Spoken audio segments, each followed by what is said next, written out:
Nagkainitan sina Senador Kiko Pangilinan at Senador Alan Peter Cayetano sa plenaryo ng Senado kaugnay sa resolusyong kumukondena sa mga pahayag ng mga opisyal ng Chinese Embassy laban sa mga opisyal at institusyon ng Pilipinas. Gusto naman po ng debate ni Senator Rodante Marcoleta bago siya kumasa sa alok na sumama sa Maritime Domain Awareness Flight sa Kalayaan Island Group. Saksi si Ian Cruz. Matapos umani ng iba't ibang reaksyon ang pahayag na ito ni Senador Rodante Marcoleta. We will offer our lives, including the lives of our children, and to die for it, for something that is not even within our EEZ. Ang gawin natin po para madali, i-give up natin yung KIG. May imbitasyon sa kanya si PCG spokesman for the West Philippine Sea, Commodore J. Tariela.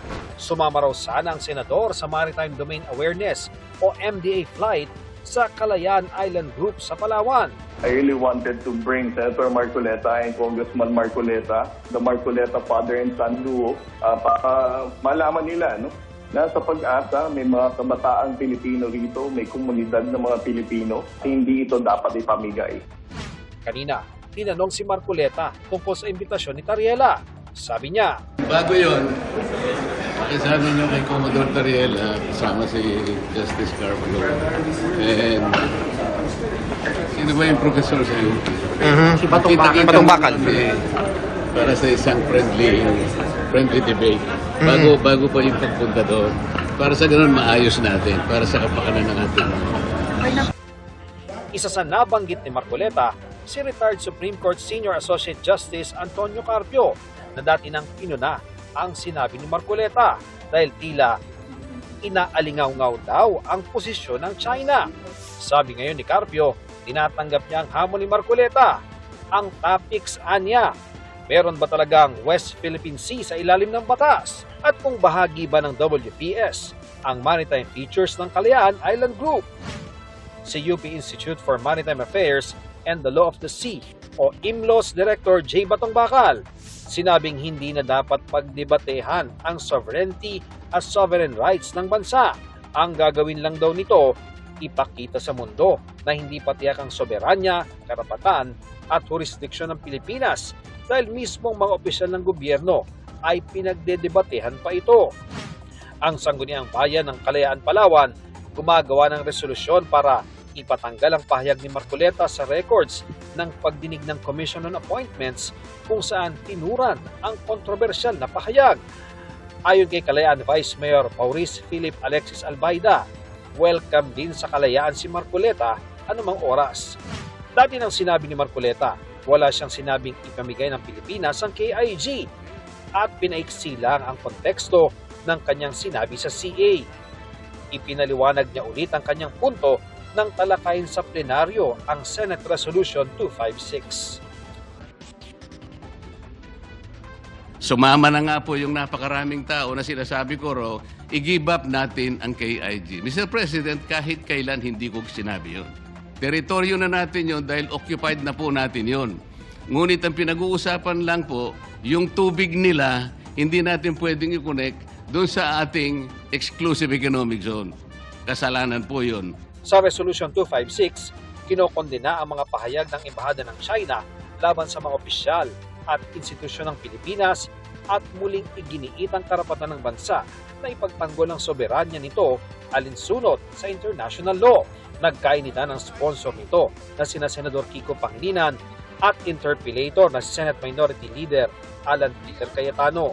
Nagsimula ito nang ungkatin ni Cayetano ang caricature ni Chinese President Xi Jinping na inilabas si Tariela. We cannot pass this resolution saying that Commodore Tariela is correct because he's wrong.